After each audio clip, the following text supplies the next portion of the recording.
Hello नमस्ते साथीहरु, SP tricky education च्यानलको अर्को महत्त्वपूर्ण भिडियोमा स्वागत छ। आजको यस भिडियोमा हामीले अनुसन्धान सहायक पदको सिलेबस लिएर आएका छौं। यदि साथीहरु तपाई पनि राष्ट्रिय अनुसन्धान सहायकको तयारी गर्दै हुनुहुन्छ अथवा तयारी गर्ने सोचमा हुनुहुन्छ भने तपाईको लागि यो भिडियो महत्त्वपूर्ण हुनेछ। यदि साथीहरु च्यानलमा नयाँ हुनुहुन्छ भने हाम्रो च्यानललाई सब्स्क्राइब गर्नुहोला ताकि यस्तै प्रकारका एजुकेसनल इन्फर्मेटिभ र नलेजेबल भिडियोहरु निरन्तर प्राप्त गर्न सक्नुहुनेछ।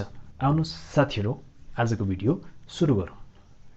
ओके, यहाँ तपाईले हेर्न सक्नुहुनेछ नेपाल सरकार प्रधानमन्त्री तथा मन्त्री परिषदको कार्यालय अनुसन्धान विभागको चाहिँ यो अनुसन्धान सहायक पद जस्तो यो चाहिँ नेशनल रिसर्च डिपार्टमेन्टले भ्याकेन्सी खुलाएको हुन्छ। यसमा चाहिँ केही समय पहिला भर्खरै त्यसको भ्याकेन्सी पनि खुलाएको थियो र यसमा धेरै साथीहरुले फर्म भर्नुभयो होला र तर यसको एक्जाम चाहिँ अहिलेसम्म भएको छैन किनभने अन्य एक्जामहरु पनि यो महामारीको कारणले गर्दा रोकिएको छ।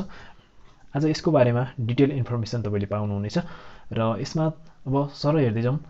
यहाँनिर तपाईको के भनिएको छ भने अनुसन्धान सहायक राजपत्र अनंकित द्वितीय श्रेणी पदको खुल्ला प्रतियोगितात्मक परीक्षाको पाठ्यक्रम भनिएको छ। एक्जामिनेसन सेम भनेर यहाँ दिएको छ। यहाँ प्रथम चरण सामान्य ज्ञान सम्बन्धी हुन्छ, त्यसैगरी द्वितीय चरण लिखित हुन्छ यो पनि।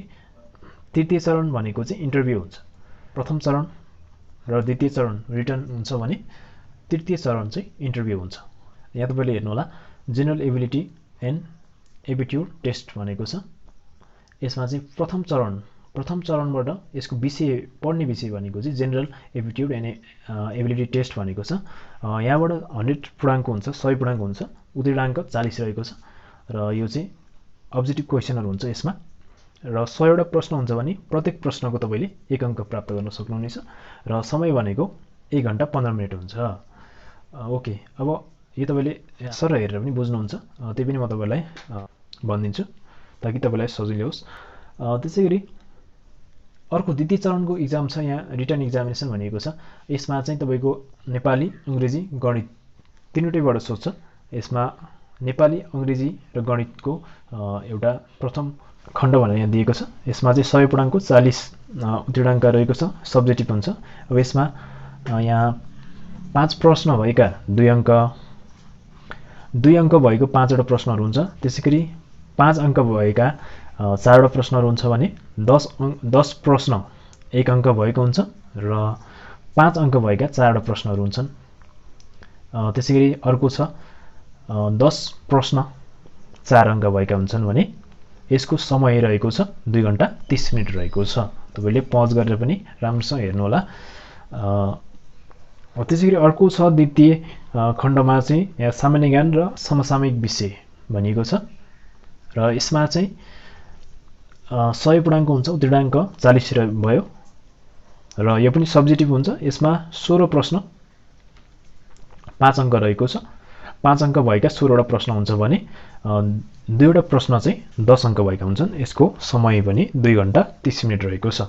अब यहाँ विस्तृत स्वास्थ्य परीक्षण भनेको छ। यहाँ चाहिँ लिखित परीक्षामा सफल उम्मेदवारहरूले चाहिँ नेपाल सरकारको स्वामित्वमा रहेका अस्पताल वा स्वास्थ्य संस्थाबाट चाहिँ विस्तृत स्वास्थ्य परीक्षण गराई निरोगिताको प्रमाणपत्र पेश गर्नुपर्ने छ। यसको लागि यसरी स्वास्थ्य परीक्षणमा योग्य उम्मेदवारहरू मात्र इन्टरभ्युको लागि चाहिँ जान सक्नेछन् भनेर यहाँ नोटिस गरिएको छ।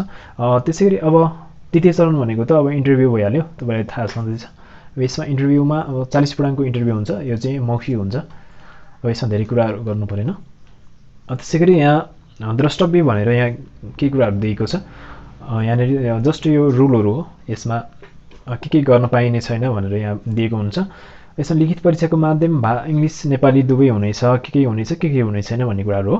अब यसमा मल्टिपल चोइस प्रश्नहरुको यो चाहिँ म्याक्सिमम प्राइज सबै सिलेबसमा चाहिँ यो अप्लाई हुन्छ। यसमा चाहिँ के भनिएको छ भने प्रश्नहरुको गलत उत्तर दिएमा चाहिँ प्रत्येक गलत उत्तर बाबत चाहिँ 20% अंक कट्टा गरिनेछ भनिएको छ। अब यसमा तपाईले अब्जेक्टिभ क्वेशनहरुमा यदि कतिवटा प्रश्नहरु गलत गर्नुहुन्छ त्यति गलत उत्तरको चाहिँ प्रश्नहरुको बाबत तपाईले चाहिँ 20% अंक चाहिँ कट्टा गरिनेछ। तपाईले जति राइट गर्नुभछ त्यसको 20% अंक चाहिँ कट्टा हुन्छ र उत्तर नदिएमा भने अंक कट्टा गरिने छैन। भनिएको छ र त्यसैगरी क्याल्कुलेटर लान पाइँदैन भनिएको छ। कुनै पनि एक्जाममा क्याल्कुलेटर बोक्न पाइँदैन, यो तपाईहरुलाई थाहै होला। र यसमा अरु कुराहरु पनि छ, यहाँ तपाईले सर हेर्नु होला, पज गरेर हेर्नु होला यो द्रष्टा भए। अब हामी यसमा प्रथम चरणको हामीले चाहिँ प्रथम चरणमा के कुराहरु पढ्नुपर्छ, के कुराहरु चाहिँ हामीले स्टडी गर्नुपर्छ भन्ने कुरा अब यसमा सरल हेरौँ। फर्स्ट पेपरमा भर्बल एप्टिट्युड भनेको छ। यसमा यहाँ चाहिँ 30 वटा प्रश्न हुन्छ, 1 अंकको 30 मार्कको भनिएको छ यहाँ। अब यसमा हामीले के कुराहरु पढ्नुपर्छ भने vocabulary, alphabetical order, jumble words, verbal analogy, verbal classification, verbal series. यदि तपाईहरुसँग बुक छ भने तपाईलाई यो पक्कै पनि थाहा होला। Coding, decoding, insert and missing character, यो आईक्यू सम्बन्धी सबै कुराहरु छ यसमा। Ranking order test, puzzle test, relationship test, logical sequence of words, verification of truth statement. यो तपाईले यहाँ धेरै कुराहरु छ, यहाँ सर हेर्नु होला। त्यसै अर्को छ 2 मा एब्स्ट्र्याक्ट नन भर्बल एप्टिट्युड भनेको छ। यसमा पनि तपाईले हेर्नु होला। फिगर सिरिज, यो चाहिँ जस्ट नन भर्बल भनेको चाहिँ फिगरमा हुन्छ, प्रायः जस्तो फिगरमा हुन्छ। जस्ट यो वर्डमा भयो भने भर्बलमा, नन भर्बलमा चाहिँ फिगरमा हुन्छ। यी कुराहरु हो। यसमा मिरर इमेज, वाटर इमेज, यो यिनीहरु मुख्य गरी हुन्छन्। यो भेन डायग्राम हैन, इम्बेडेड फिगरहरु, यस सम्बन्धी स्टडी गर्नुपर्छ। त्यसैगरी अर्को छ यहाँ पनि तिनै रहेका छन्। Essential parts, cubes and dice हैन, सिमिलरिटी अफ क्यूब्स, यो ग्रुपिङ, आइडेन्टिकल फिगर्स भनेको छ, यो पनि त्यही भयो, नन भर्बलमा पर्छ। त्यसैगरी अर्को छ numerical ability and quantitative aptitude. यसमा 40 वटा प्रश्न हुन्छ, 40 मार्कको, एउटा अंक बराबर, एउटा प्रश्न बराबर 1 अंक। यसमा पनि अब number sequence, number analogy, number classification हैन, यी कुराहरु रहेका छन्। नम्बर मेट्रिक्स, कोडिङ, यो सरल तपाईले हेर्नु होला। Common property, date and calendar, क्लकका कुराहरु हुन्छ यसमा। त्यसै पर्सेन्टेज, रेशियो, यो टाइम एन्ड वर्क, म्याथमेटिक्स सम्बन्धी, आईक्यू सम्बन्धी कुराहरु रहेका छन्। यसमा प्रोब्लम्स अन एजेस, उमेर सम्बन्धी समस्याहरु। त्यसैगरी अरु छ यो डाटा चेकिङका कुराहरु, डाटा सफिसिएन्सी कुरा, डाटा भेरिफिकेसन कुराहरु छ। ओके, अब हामी नेक्स्ट हेरौँ। यसमा चाहिँ अब नेपाली अंग्रेजी र गणित सम्बन्धी छ खण्ड क। यो चाहिँ द्वितीय चरणको लागि है लिखित परीक्षा भनेको छ यहाँ। यसमा चाहिँ तपाईहरुले नेपाली व्याकरणमा चाहिँ पदवर्ग, शब्दवर्ग, शब्द भण्डार, शब्द निर्माण प्रक्रिया, यी सम्बन्धी कुराहरु पढ्नुपर्छ।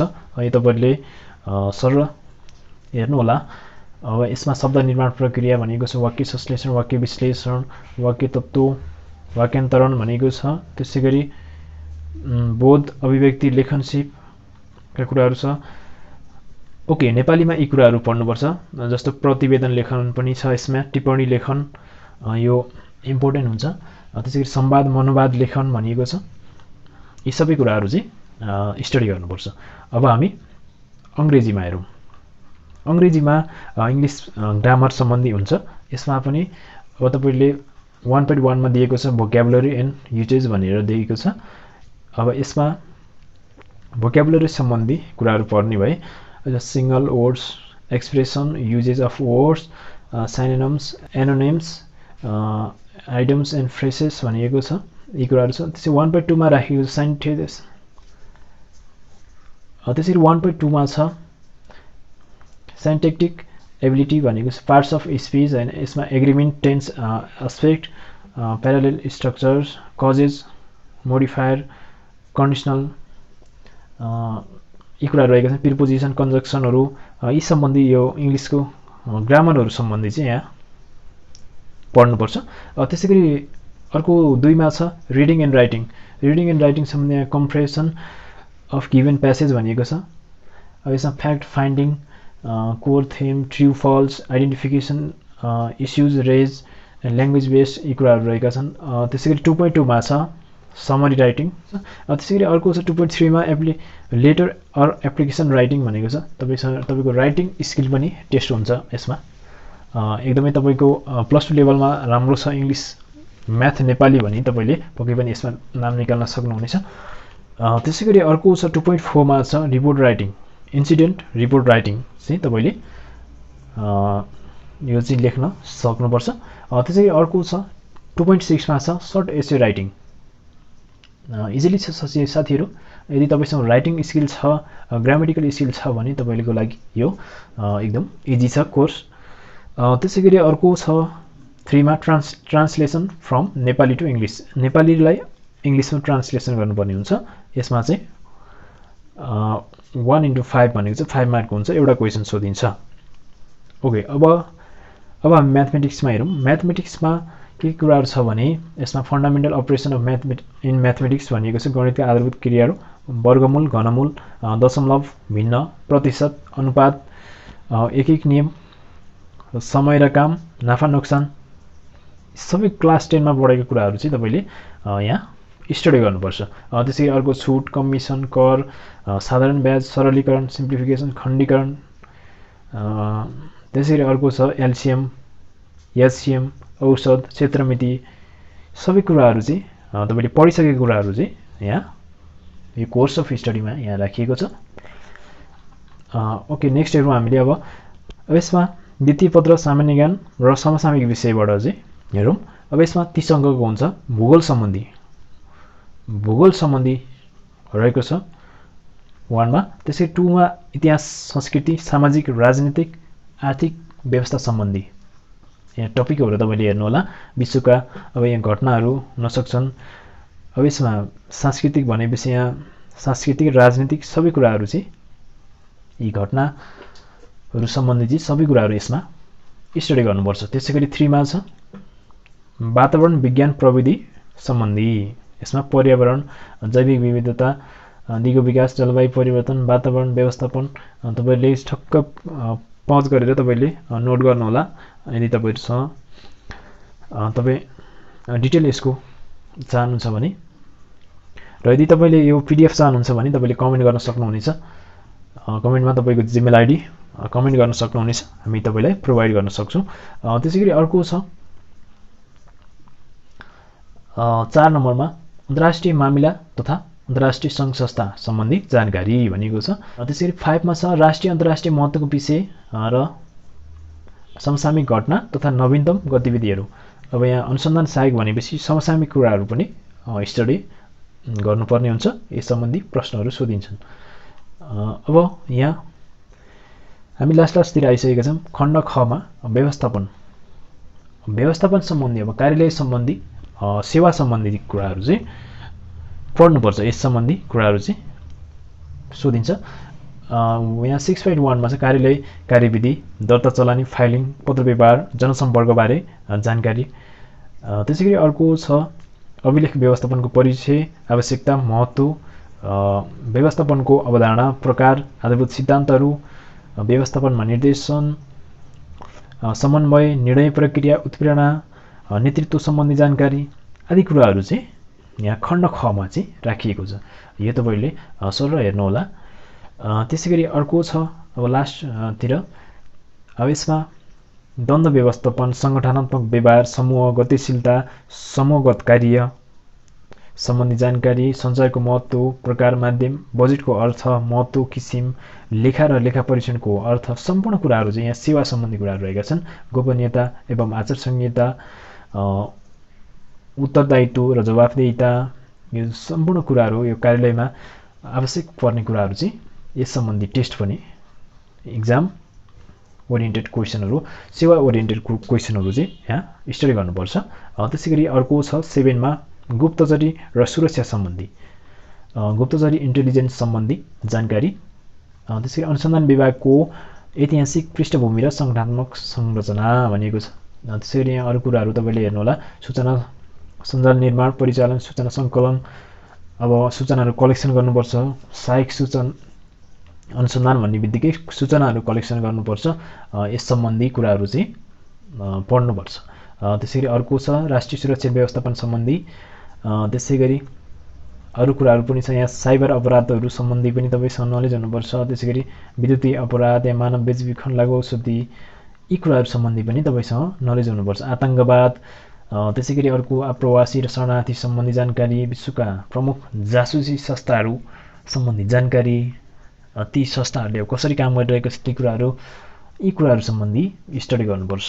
त्यसैगरी अर्को छ खण्ड गमा कानुनी व्यवस्था सम्बन्धी। अब कानुनी व्यवस्था सम्बन्धी जानकारी पनि आवश्यक हुन्छ। यसमा अब शासन व्यवस्था कानुनमा के कुराहरू उल्लेख गरिएको छ, शासनका आधारभूत पक्षहरू, शासनको राजनीतिक तथा प्रशासनिक संरचना, नेपालको शासन प्रणाली, त्यसैगरी नेपालमा संवैधानिक विकास र विद्यमान नेपालको संविधान सम्बन्धी पनि जानकारी हुनु पर्यो। त्यसैगरी लोकतन्त्र, समावेशीकरण, कानुनी राज्य र मानवाधिकार सम्बन्धी कुराहरू पनि पढ्नु पर्यो। त्यसैगरी प्रहरी ऐन 2012 र नियमावली 2071, प्रहरी ऐन 2058, नियमावली 2060, सैनिक ऐन 2063 र नियमावली 2069 भनेर दिएको छ। यी टपिकहरूमा तपाईले चाहिँ यदि अनुसन्धान सहायकको तयारी गर्दै हुनुहुन्छ र गर्ने सोचमा हुनुहुन्छ भने तपाईले यो सिलेबसलाई मजाले स्टडी गर्नुहोला र यसको आधारमा तपाईले बुकहरू किनेर अथवा अनलाइनबाट तपाईले स्टडी गर्न सक्नुहुनेछ। साथीहरू, आजका सम्पूर्ण यो सहायक सूचक अनुसन्धान सहायकको सिलेबसको सम्पूर्ण कुराहरू चाहिँ समापन भएको छ। र साथीहरू, यदि तपाईहरू यस्तै प्रकारका नलेजेबल, इन्फर्मेटिभ र एजुकेसनल भिडियोहरू चाहनुहुन्छ भने हाम्रो च्यानललाई सब्स्क्राइब गर्नुहोला र सब्स्क्राइबसँगै छेउमा रहेको बेल आइकनलाई क्लिक गर्न नबिर्सनुहोला भन्दै आजको यस भिडियोबाट म बिदा हुन चाहन्छु।